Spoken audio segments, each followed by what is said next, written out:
For the first part of my cultural competency project, I interviewed Shang Zhu. He is a freshman at MSU from Beijing, China, and he is in my lab group for my ISP class, so that was how we met.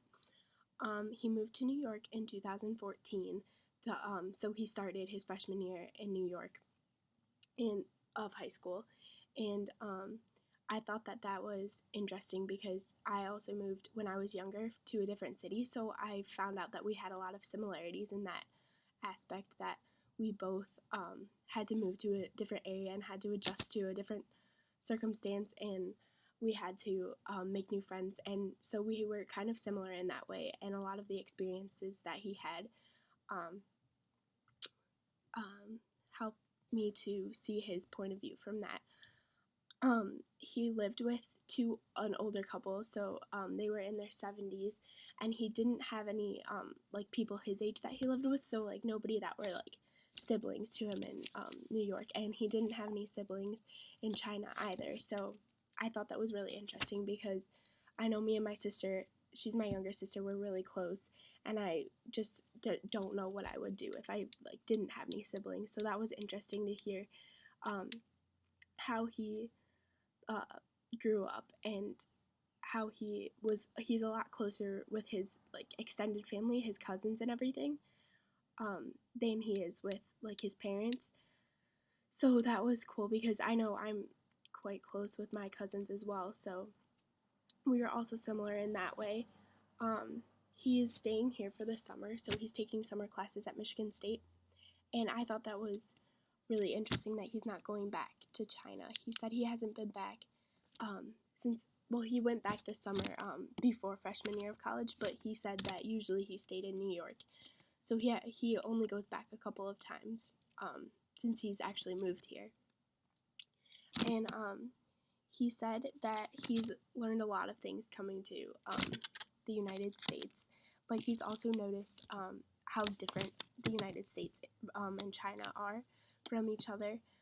He said that a lot of the students here aren't as respectful to their teachers as they are over in China, which I could completely agree with because I know in high school a lot of the kids in my classes were not respectful to the teachers at all, and that they would just kind of disregard everything that they were trying to teach or not pay attention at all.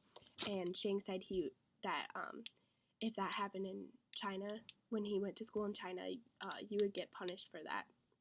And the consequences at home are probably a lot worse than would be here. Most parents, if you get in trouble at school in America, kind of just yell at you, but you get in a lot of trouble in China because they take their schooling very seriously.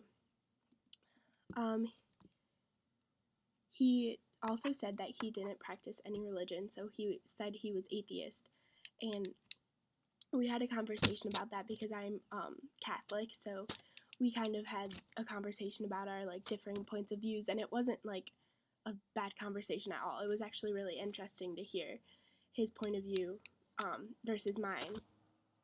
And so I got to kind of see, because I have never really had a conversation with somebody that was atheist before, so I got to learn a lot of stuff from what he views the world as, and then he got to hear my point of view of what I think of things.